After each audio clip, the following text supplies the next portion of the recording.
Hey everyone, hope you're all having a good day. Well, I've not been able to get a video of this yet, but as you can see, I'm actually in the big sprayer. And I'm wanting to run some water through it just to give it kind of like a little test run, make sure everything's good to go. Right there's the big water tank. I just put some water into it. And so we've had such a cool spring. And I've not wanted to put any water into it because I was half afraid they'd freeze up possibly. And so they are calling for down into the 30s this week. However, keeping the sprayer inside the shed, it'll be all right. So I'm gonna try to show you here. Putting some water into it, then I'll just take it and pump it right back out here in the driveway. So let me see if I can get my phone into my camera holder, also known as a rubber strap. Okay, there we go. I think that'll work. Let's see how that does.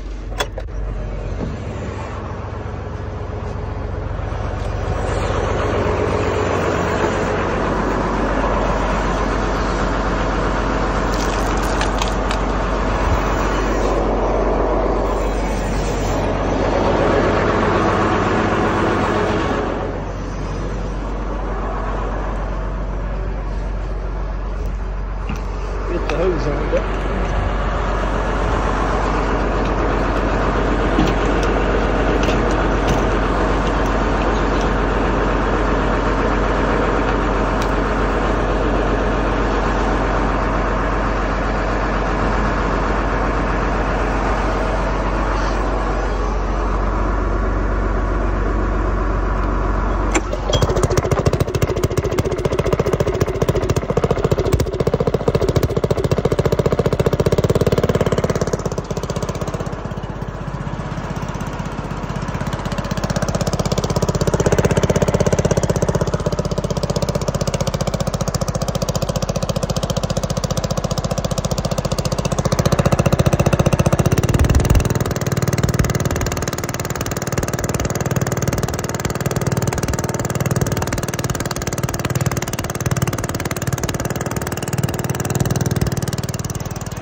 Okay.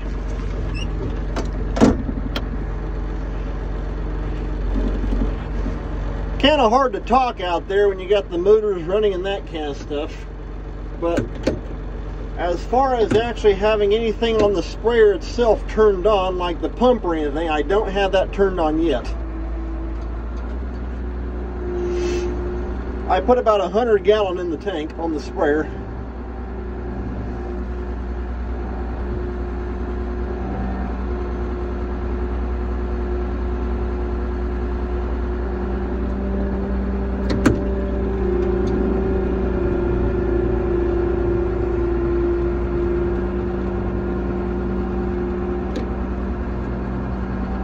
This over here, that's actually the control box for controlling your gallons per acre and that kind of stuff.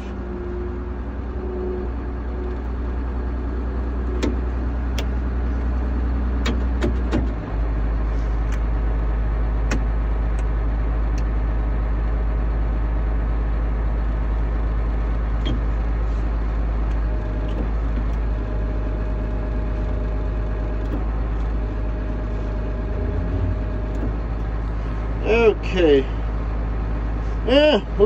I'll see here if I can show folding the booms out. I pushed down these two buttons and now I actually put out the first two sections of the boom.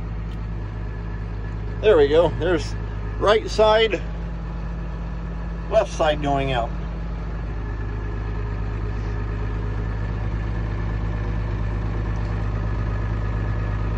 And I always take them out to where they're straight out, going either side.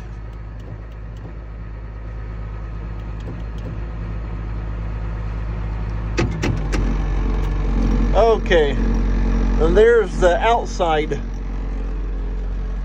section going out. Okay, that's got that. Now I'll take and lower him down.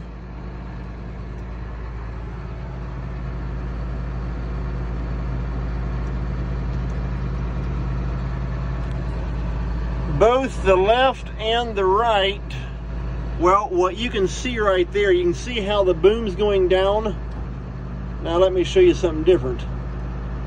Now you can see how it's going down on an angle. The outside out there on the end is almost on the ground, and toward the middle it's not. Each wing, I guess you could call it, can be moved up and down independently. And then there's also a main switch that adjusts the height of the entire boom, everything. Now right there you can see I've dropped it clear down to the bottom. It can't go any lower than that. There's over on the right hand side.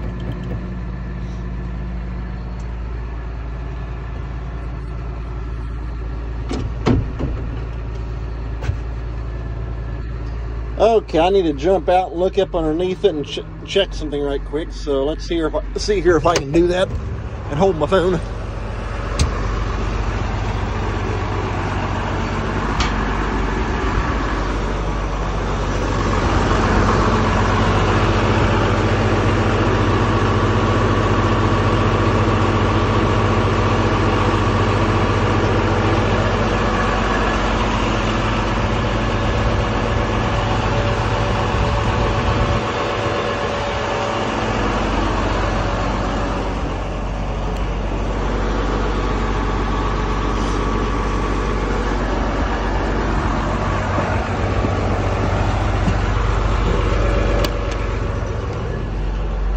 Okay,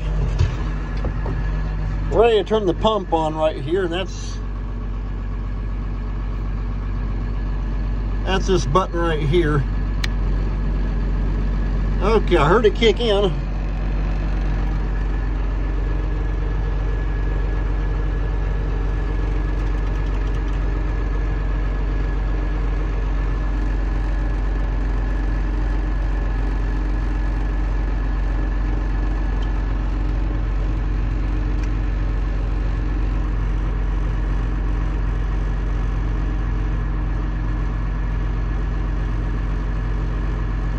Okay, you can see that bottom gauge right there came up. Well, that one right there was actually for an old foam marker that was on the sprayer back, well, when we got it. However, now the GPS, we actually took all the old foam marker stuff off, so that gauge don't even work.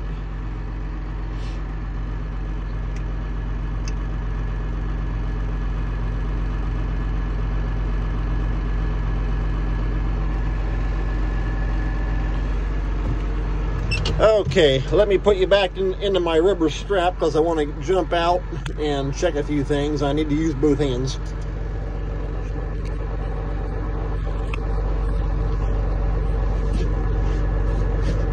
There we go.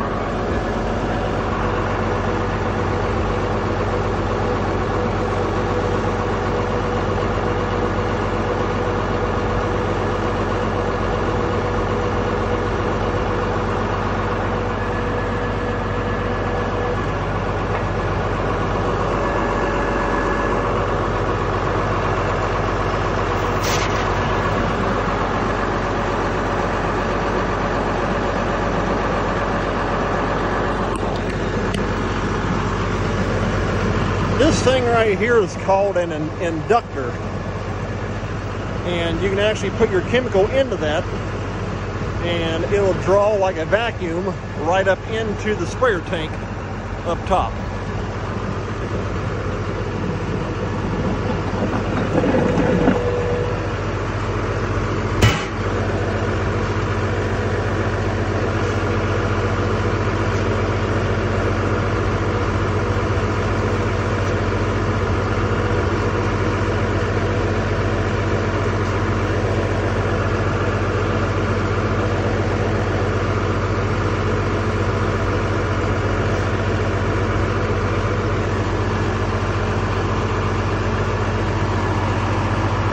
I don't know why, I got a little bit of a leak right there for some reason. Although now it's stopped.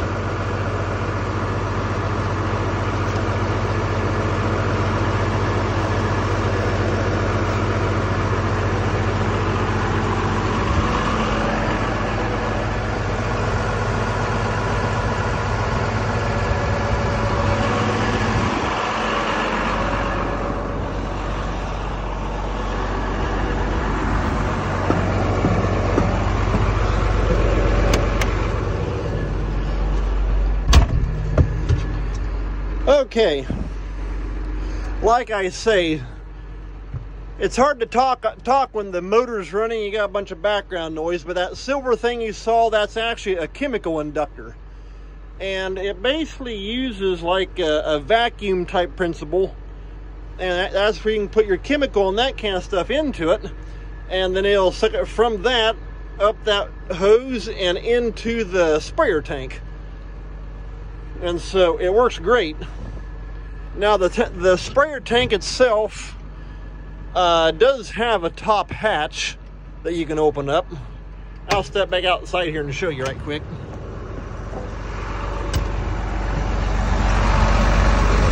Right there.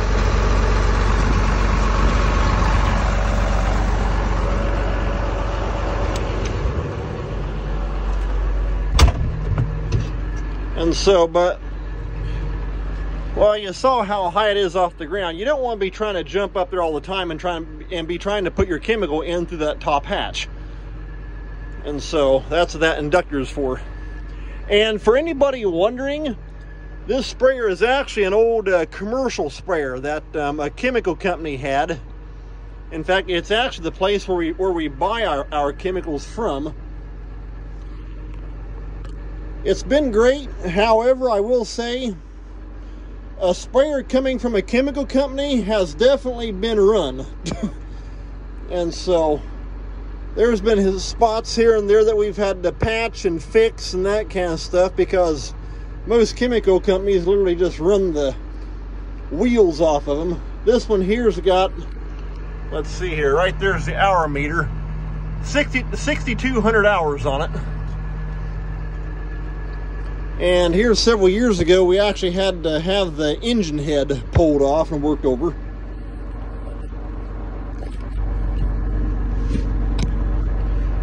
But we got it for a good price, and so basically you just try to maintain what you got and keep it running. And so far, it's run good for us. Like I say, if anything breaks, any cracks, that kind of stuff, you just got to get the welder out and weld them up. So, I've got the pump on, and I've got, well, let me take you back out and show you here again. These sections right here control different, each different sections of boom. This right here is the, well, let's just start from out here. This one and this one, these two, control those outside sections that you saw me put down at the end. These two right here control the inside section. That's basically from right beside the back wheel of the sprayer out to, well, that point right there where you can see that hydraulic cylinder where it folds up, that section there. That's what these control on both right and left side. This one right here is actually the middle, the center, right behind the back wheels. And so I can shut different sections off as I need to. But right now they're all on. That button right there on the floor is basically a master on and off. And so you push that button with your foot and it just shuts the whole entire boom off and on. And so I'm going to go ahead and hit that and see what happens.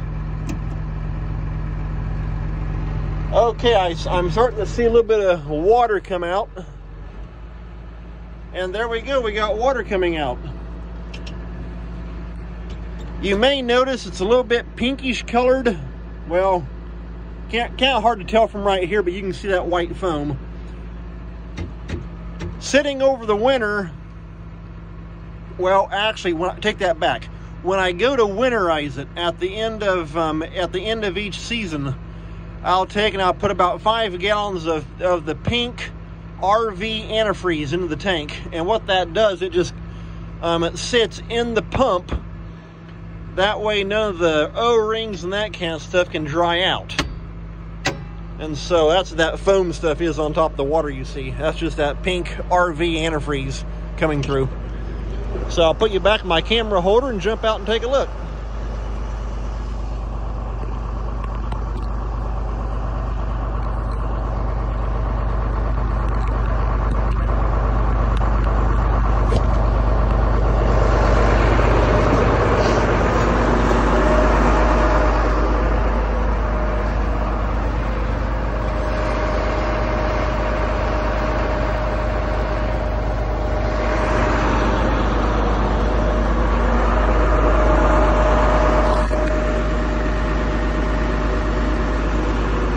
Okay, I think for now I can hold my camera with one hand.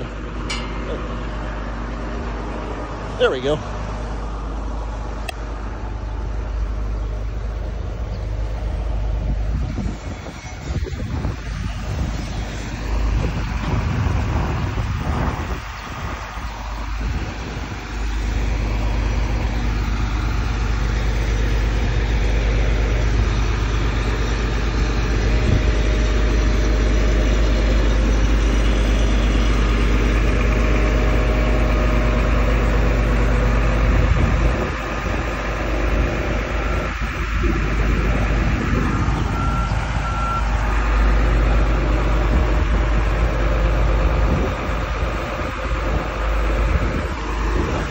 Okay, here's what I'm talking about regarding the chemical company.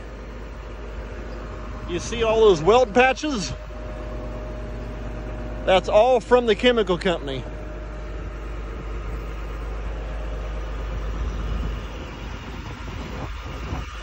Like I say, they just run them.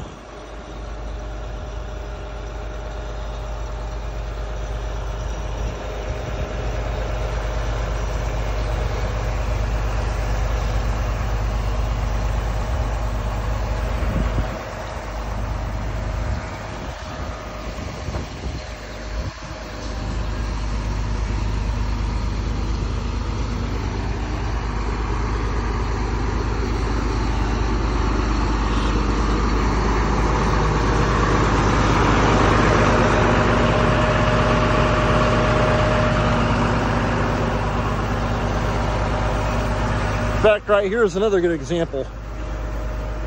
Somebody tried folding the booms up, folding the booms in before raising the whole entire thing up, which means it put the boom right up into the tire.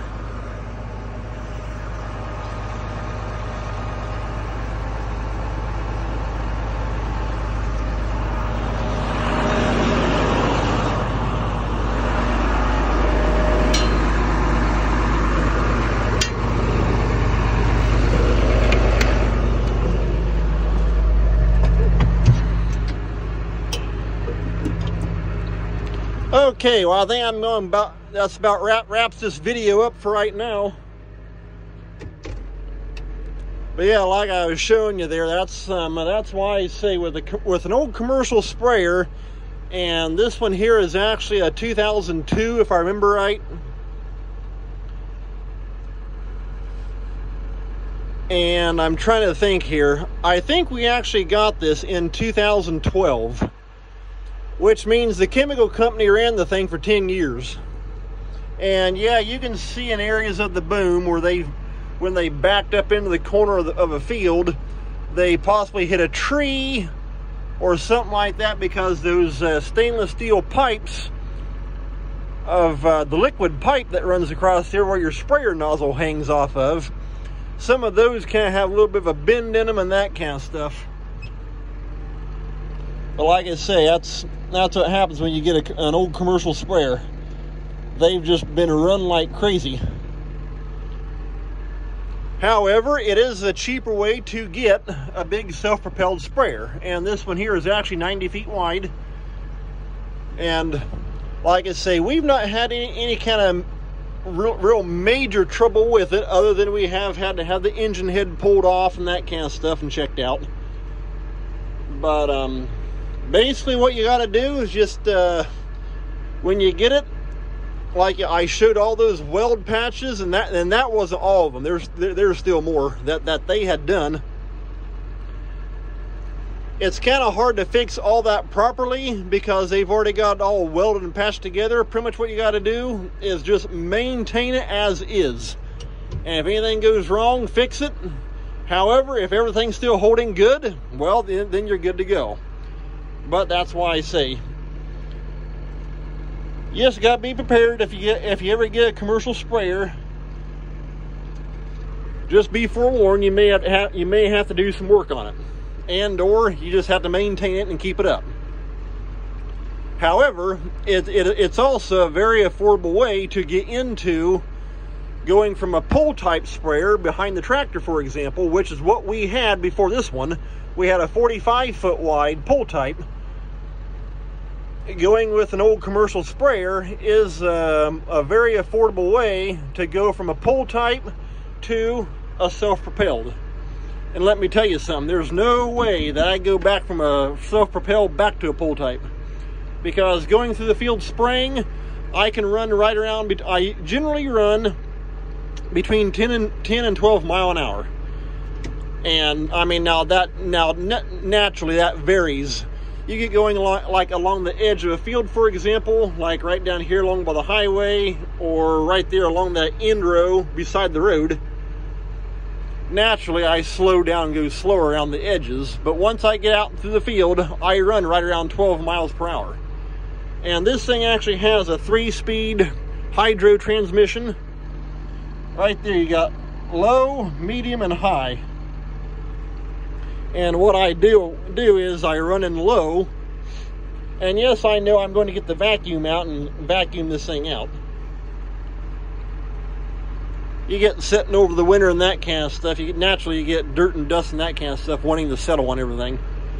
But what I do though is I run low on the switch right here. I run that in low, and I run the hydro lever all the way forward, and that is right at about 12 miles per hour. You can run in medium if you want to. However, what that does do is it creates a lot more pull on the transmission because you're running in a higher gear. And so running in low and then running this all the way forward